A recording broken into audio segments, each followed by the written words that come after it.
All right, so we're going to be going over 5.2, which is called Any Way You Spin It. And we're still in geometry. Today, you'll be able to develop a strategy for drawing solids of revolution. So you're going to be drawing things. So your mind's eye is going to be thinking a lot. Okay. For those of you who are like me, who are like amazing artists, just kidding, I'm not an amazing artist. For those of you who are like me that are not very good artists, it doesn't matter if you're a good artist or not. The whole point of this is representing it on a two-dimensional space. So on paper, on your screen, on something. So the blur of a spinning penny takes on a visual shape of a sphere. So can you all imagine that? Like if I took a penny and I flicked it and it's spinning on the table, it looks like a sphere. So what might a spinning triangle look like? A rectangle look like? Or a trapezoid look like? And how would that shape that was created, how would the shape created by the spinning object change if the object is rotated on a different axis? So instead of flipping it this way, right? Like pretend I had the ability to flip the coin this way and it would just spin, right? Does that shape change? Okay.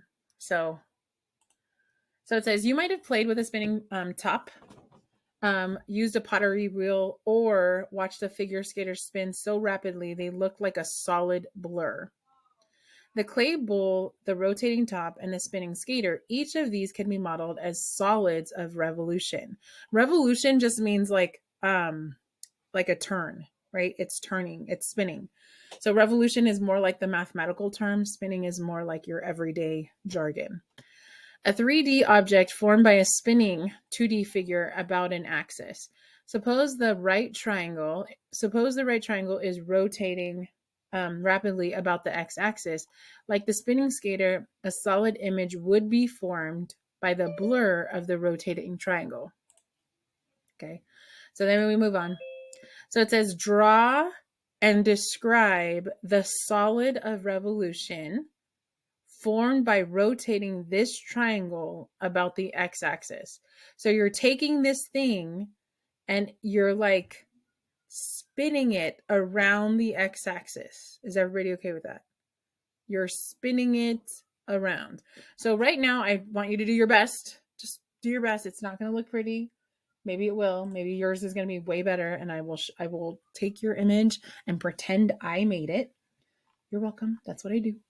And I want you to try your best to draw me what you think that shape would look like. And then I want you to describe it. Okay. Like if you think it looks like a can, then say it looks like a can, right? If you think it looks like a this, then say it would look like this. Okay. I'm going to pause you and I'm going to make you do this right now. So it's going to look funny. It's going to feel funny. And again, we can blame it on like us trying to annotate on Desmos because, drawing, maybe I'm a really good artist on like actual pencil and paper. But when it comes to like Desmos, I'm like, I'm restricted. So you can blame it on that if you'd like. But I really want your mind to figure out what this would look like. So I'm going to pause it. And we are going to let you have some time. Okay. So what I imagine is I don't really imagine this whole thing spinning. I just imagine kind of like one point spinning and seeing what I would get, right? So if you want to think about like, say this point, don't choose any points that are actually on the axis because it doesn't make sense. So I'm going to pretend that I'm going to spin this thing. And so as I spin it, it actually looks like, sorry, this is going to be, looks like this. You guys will see it? Is that what you guys got? So the top of it looks like, if I picked it up and I showed you, it would look like a circle, right? And someone said, so it's going to kind of look like a reflection. Well, the bottom side is going to look like a reflection. So I'm going to draw this here. Maybe I should have used a line. What shape is this? Now, could you imagine all of these pieces kind of like doing that same thing too, like going like this, right? Yeah, it's a cone. Exactly. So this shape is a cone. So if your mind's eye could not see a cone, do you now see a cone? Do you now see a cone? Yeah. If your mind's eye didn't see a cone at first, get your mind to start looking at this. So whenever you're drawing 3D in math class, this is not, I'm not giving you art tips. That's Miss Maldonado's job, not Miss Johnson's job.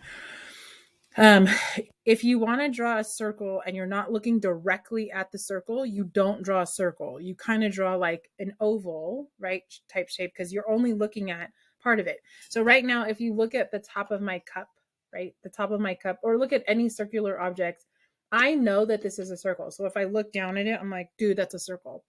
But when I look at it at this angle that I'm currently looking at it, it's not a circle. It's actually an oval from my perspective. Does that make sense? Okay, let's move on.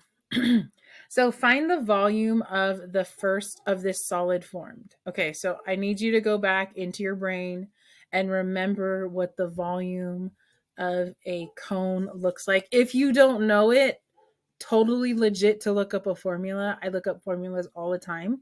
So you would put something in Google like volume of a cone. Now they're going to give you a bunch of different formulas. You have to pick the formula that of the information that they gave you here. Does that make sense? All right, I'm pausing again. Okay, so for those of you who Googled your formula, it's V equals to 1/3 pi r squared h. R squared h right here, this guy here, pi r squared h, that's the volume of a cylinder, so just a regular can. You'll notice these 1/3 happen whenever it looks like a cone or a pyramid or something like that. So then you just plug everything in, Ms. Johnson. So I'm just going to plug everything in. So I get V equals to 1/3 pi, which is pi, r, which is, what's my r? In this case here, what's my r? Oh, how do you put pi in Desmos? Pi. You spell it out. Pi is pi is the Greek letter, and you spell it out in English, and it gives you the Greek letter. Yeah, we have some discrepancies on what we think the radius is. So remember that a radius is a radius of a circle.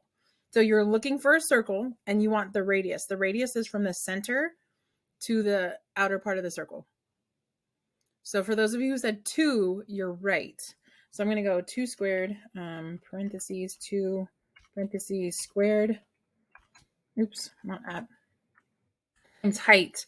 The height is the height of the cone. So think about how a cone sits.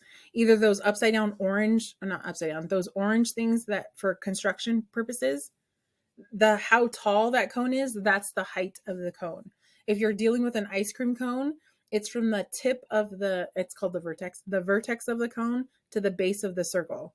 So here it's this guy, 4. So for those of you who said, hey, Ms. Johnson, I thought that the radius was 4, just remember what radius means. Radius means it's the segment from the center of a circle to the outside of the circle. So if I pick this up and I showed you, it would be a circle. Plug this in and then you're done. So I'm okay with you knowing how to plug stuff in. So I'm not even going to tell you what the value of this is.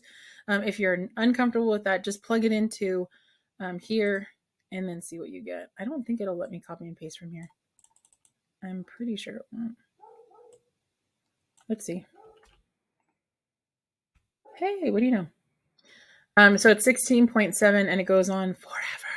And it goes on forever because of that guy. That guy right there made him go on forever, right? All right, moving on. Any questions on this guy? How do I type what? Pi? How do I type pi? Spell it. P-I. So if I spell P-I, P-I, it turns into the pi symbol. And Desmos knows what you mean by that symbol. Very good. Describe your strategy for drawing solids of revolution for this triangle. Describe your strategy for, how did you do that? Oh, what would the units be? Oh, that's interesting. That's a good question. Because they didn't give me units, you can say, I'll actually type it because it's actually not in there. It would be just units cubed. or cubed units or cubic units. I'm trying to write it instead of type it. Write it. So cubic units, if they gave me that this was a centimeter, then it would be centimeters cubed or cubic centimeters. Just know that it's a bunch of little dice. But I'm trying to fill this in with a bunch of little dice. And they're Play-Doh, so I can cut them and figure out however I want to fit them in there. Okay. So describe your strategy for drawing the solid. So how did you do that? For people who saw it and they were like, boom, this is how I did it. One of you asked, so is that just a reflection? And that's how you can start. You can start by drawing the reflection. Do you guys all see its reflection down here? Right? So you can start by the reflection and then kind of like connecting the dots on those. You're going to get lots of circles because a revolution is a circle, right? You're like creating a circle. So there's going to be a lot of circles. So just keep imagining that. Okay. All right. So did anybody else want to share what their strategy was? How did you imagine this?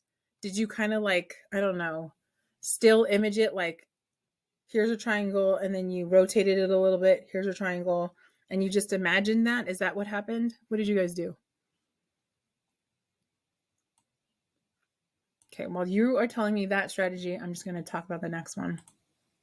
Okay. What would the figure look like if the semicircle rotates rapidly around the x-axis? Now, you keep telling me about this x-axis, Miss Johnson. Does it really matter? That's a really good question.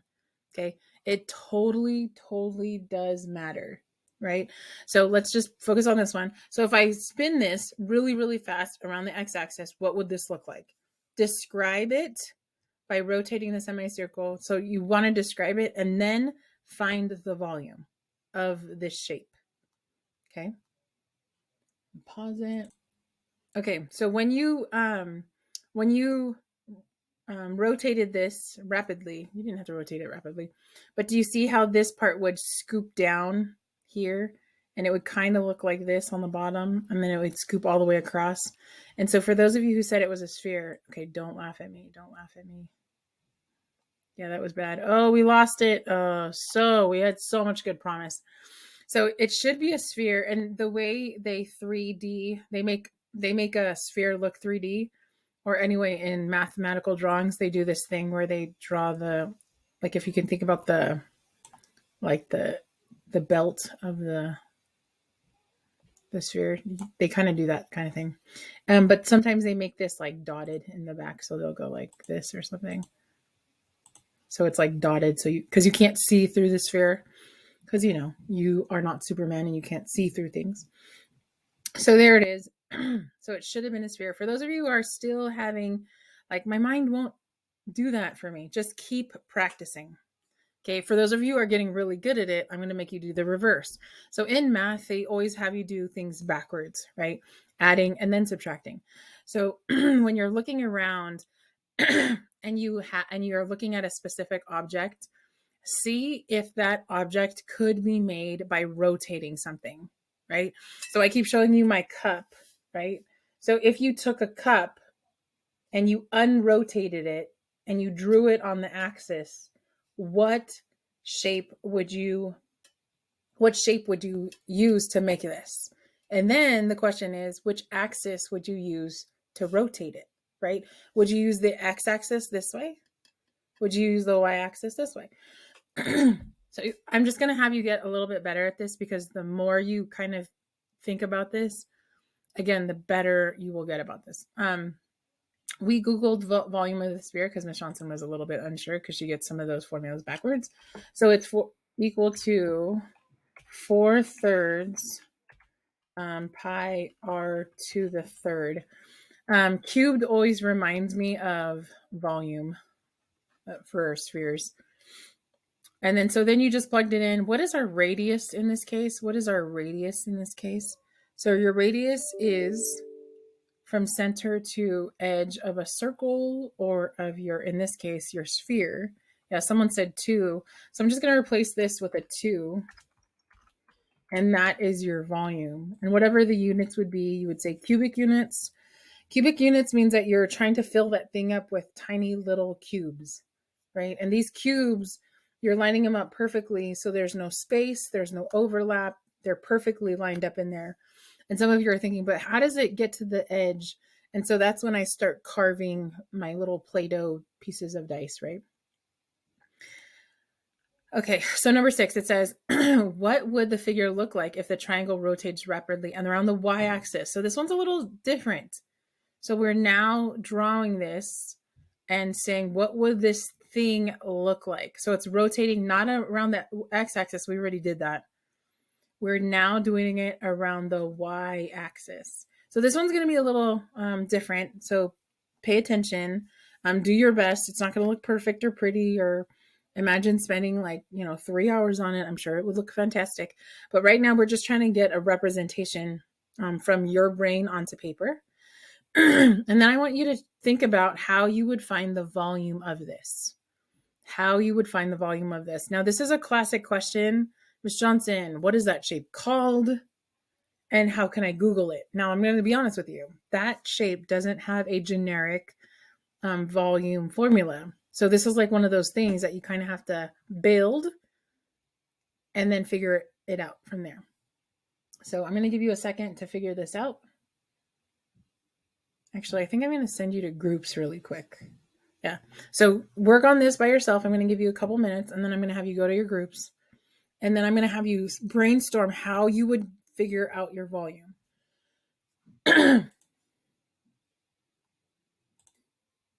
So I was picking through some of your drawings, and I really liked this drawing. There's a couple other drawings that I really liked as well. But here you can kind of see what this person chose to do. So the first thing that this person chose to do is reflect that triangle, which is what you guys all came up with last time. Really good strategy. The second thing this person decides to do is, okay, well, now that I know it's almost like a cross section, right? Like if I cut this thing in half, boom, this is what you would see. This plus its reflected image, right? But then I would want to know what's happening, in between those two parts. So then this person decides, okay, I'm going to draw a big old circle on the top, right?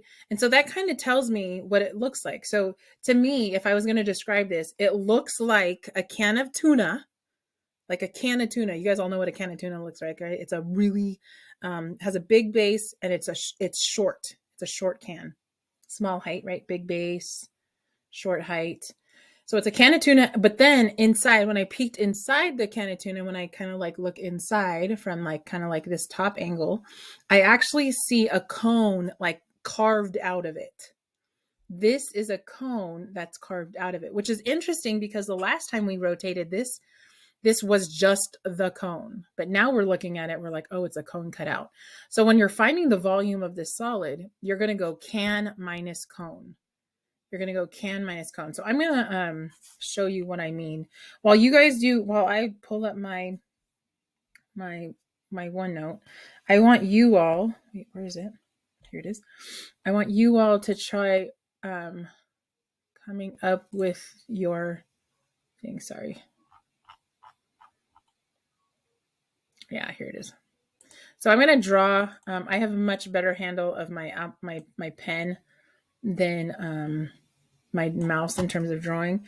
So the way I would draw this thing is, it would look like this, right? And then you guys did this thing I really liked. You drew this yeah, that was supposed to be a little bit more circular, but that's okay. You guys get it. So if I had to find the volume for this thing is going to be my can of tuna. Ooh, that does not look good. Let me try that again. My can of tuna. So it's going to look like this. I know you're all thinking, Miss Johnson, why did you become a math teacher? Because you're such a great drawer. Look how, no, it's not. And then I'm going to go minus the volume of that cone inside of it. Do you guys all see that? Which is going to give me the volume of that. I try to do my best. So whenever I'm drawing things, anything that's dashed or dotted is what if Superman was looking through, you would be able to see it. So there should be a little dash, the base there. So if I do this, this is what the volume is going to be. So the volume of the can is going to be pi r squared h minus, we just went over this, 1/3 pi r squared h, right? Which if you look at this, you can actually subtract these right now, right? You guys all see this? Pi r squared h minus 1/3 of pi r squared h equals to, anyone want to take a guess at this? Equals to what? What does this equal to?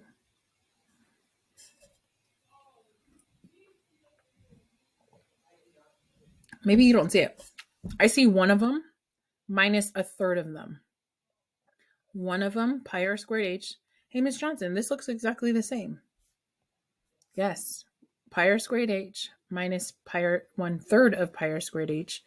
So one of them minus 1/3 of them is how much of them? Oops. Yeah, 2/3. Right? This is a whole minus 1/3 gives me 2/3.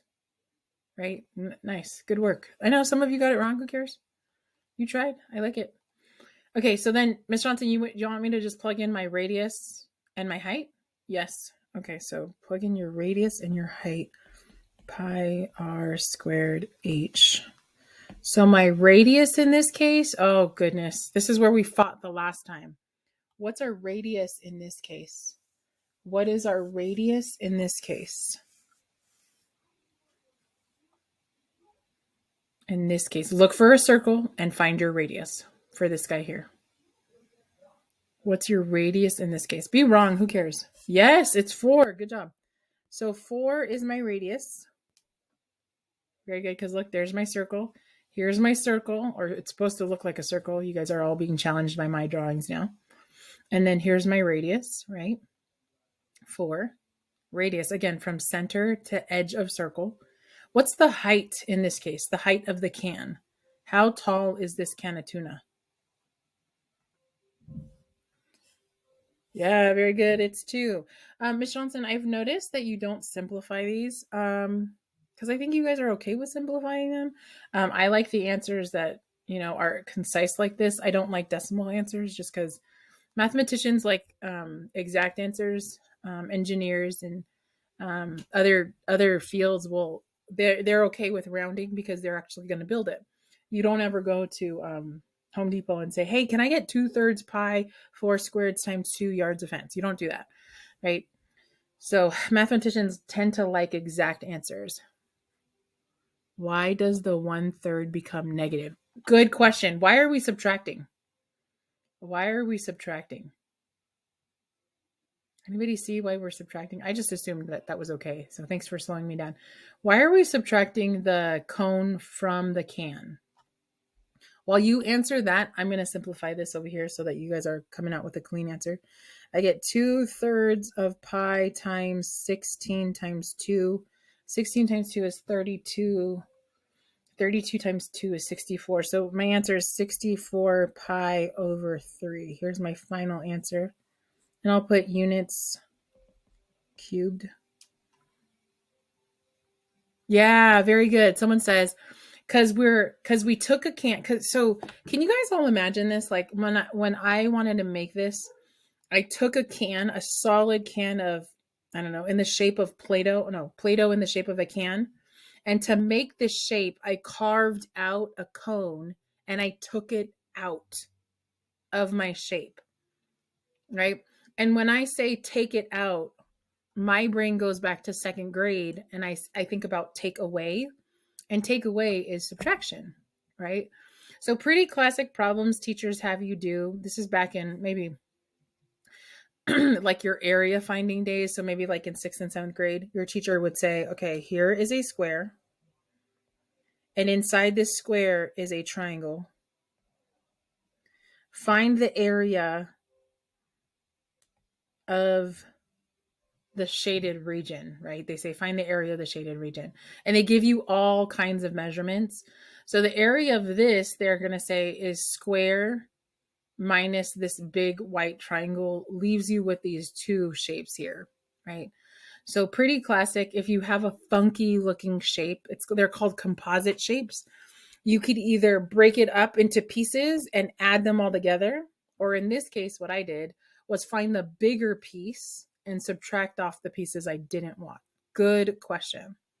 Very good. Someone said, the shape gets smaller. Exactly. Right. Our can went from a can to less than a can, I guess you can say.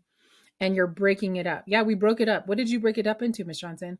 I broke it up into this funky shape, right? So imagine what this, like, I'm trying to think of a thing that actually is shaped like this, and I can't think of anything. So I'll continue thinking about that. So good question.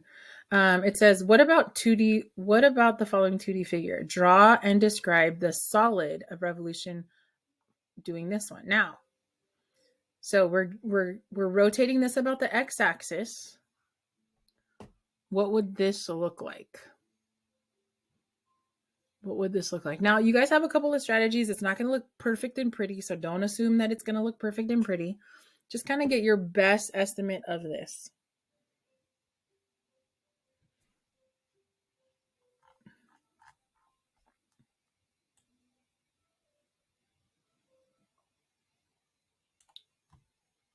Okay, so some of you did this, and I'm going to kind of move on now. The way I do this is I count how many is here. So there's 4 here. So I'm going to go 4 down. So this is going to look like this, right? And I count how many are here. There's 5. So there's going to be 5 here. And then I kind of like make little points along the way that'll keep me on track. So it's going to go like this, and then it's going to come back in like that. It's not going to look perfect. Probably. Yep, didn't come out perfect, but pretty good, right? Doesn't have to be perfect at all. And you can kind of imagine this part here has like this like kind of like circular opening here. Maybe not an opening, but a circular solid face. And so the base does too. And I'll kind of like dot it to go behind it. You guys all see that? So that's what the shape looks like.